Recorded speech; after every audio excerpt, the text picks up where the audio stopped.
Friend, চলেছি নতুন একটা ভিডিওতে। এই ভিডিওতে সালমান খানের নেক্সট যে সিনেমাটা, কোন সিনেমা রিলিজ করছে, সিকান্দারের পর সে কোন সিনেমা করবে সেটা নিয়ে আলোচনা করবো।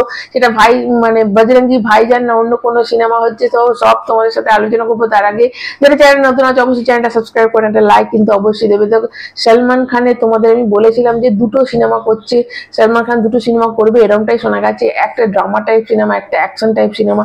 ড্রামা টাইপ সিনেমা তো এটা মনে হচ্ছিল যে বজরঙ্গি ভাইজান 2 হবে, তাহলে অ্যাকশন সিনেমাটা গিয়ে তো যেখানে প্রচুর লোক প্রচুর রকম কথা বলছে। দেখো দা বুল কিন্তু যেটা মানে ক্যান্সেল হয়ে গেছে, যেটা আর্টির সঙ্গে ছিল সেটাও ক্যান্সেল হয়ে গেছে।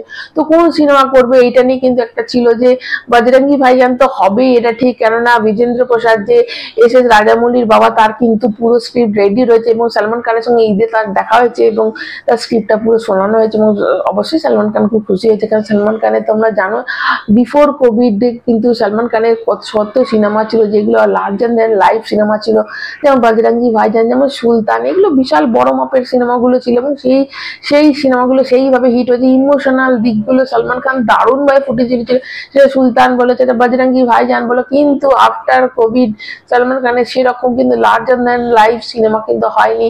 কিন্তু এই সিনেমা বজরঙ্গি ভাইজান 2 কিন্তু আবার একটা লার্জার দ্যান লাইফ হবে। এবং যেটা শোনা যাচ্ছে তোমাদের বলি যে গলওয়ান উপত্যকায় ইন্দো চীন যুদ্ধ এবার বড় পর্দা দেখা যাবে। ইন্দো চীন যে যুদ্ধ নিয়ে সিনেমাটা হয়েছে সেই চরিত্রে থাকবে সালমান খান, পরিচালনার দায়িত্ব থাকবে অপূর্ব লাখিয়া।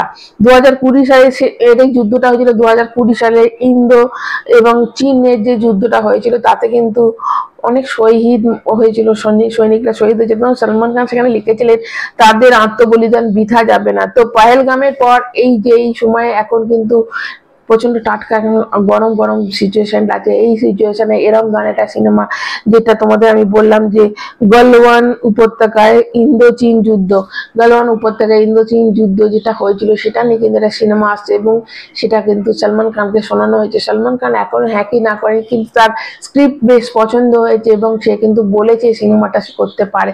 এবার দেখা যাক পরে। দেখো সালমান খান কিন্তু প্রথমে আগে তার ফিজিক ঠিক করবে, যেটা কিন্তু অনেক লিন করবে, যেটা কাজ কিন্তু অলরেডি স্টার্ট হয়ে গেছে এবং কিন্তু তাকে দেখাও যাচ্ছে সে অনেক আগের থেকে চেঞ্জ হয়ে গেছে। তো তারপর সেই সিনেমায় হাত দেবে। একটা হচ্ছে বজরঙ্গি ভাইজান 2 এবং এই সিনেমাটা দেখো আমাকে যদি বলা হয় তাহলে অবশ্যই আমি বজরঙ্গি ভাইজানকে আগে গিয়ে রাখবো, কেননা ওটা একটা পার্ট 1 এর পর থেকে হিউজ হাইপটা এমনিতেই বেড়ে আছে। তারপর এখানে বিজেন্দ্র প্রসাদ তার স্ক্রিপ্ট নিয়ে কোনো কথা হবে না, তার যেগুলো বাহুবলী তোমরা দেখো পার্ট 1 পার্ট 2, তো SSMB 29 বলো, তো এইগুলো কিন্তু তারই লেখা। তো এইখানে কোনো নো ডাউট যে তার স্ক্রিপ্ট যদি সে তৈরি করে সেটা একটা মানে লার্জার দ্যান লাইফ সিনেমা হবে, বিশাল বড় একটা মানে বিশাল বড় মাপের একটা সিনেমা হবে।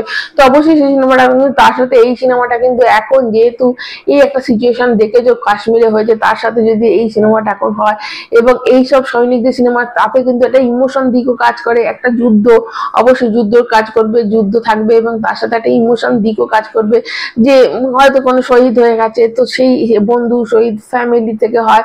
তো এই যে এই ইমোশন গুলো সালমান খান কিন্তু অবশ্যই দারুণ করে ফুটিয়ে তোলে, কোনো doubt. Salman Khan emotional scene দারুণ করে এবং অবশ্যই ফাইট সিন তো ভালো করবেই, এখানে যুদ্ধ থাকবে তো যুদ্ধ তো দেখাবেই।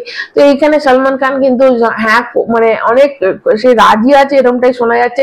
এবার দেখা যাক যে একদম স্ট্যাম্প মারে কিনা একদম মানে করতে শুরু করে দেয়, কেন অবশ্যই এখন যেটা হবে না আরো 2-3 মাস বাদ, কারণ সালমান খান এখন পুরোপুরি তার ফিজিকের দিকে নজর আছে। তো ওটা হয়ে যাওয়ার পর সালমান খান নিশ্চয়ই এই সিনেমাটায় হাত দেবে। তো তোমাদের কেমন লেগেছে গল্পটা শুনে, মানে তোমাদের যে এই যে গল্পটা তোমাদের বললাম যে এটা নিয়ে সিনেমা হবে, তোমরা কতটা এক্সাইটেড অবশ্যই কমেন্ট করে জানাবে। এবং তোমাদের মধ্যে দুটো সিনেমার মধ্যে কোন সিনেমাটা আগে হওয়া উচিত, বজরঙ্গি ভাইজান 2 না এই সিনেমাটা, তো অবশ্যই সেটা কমেন্ট করে জানাবে। ভালো লাগলে একটা লাইক দেবে, চ্যানেলটা সাবস্ক্রাইব করবে। সবাই ভালো থাকবে, টাটা।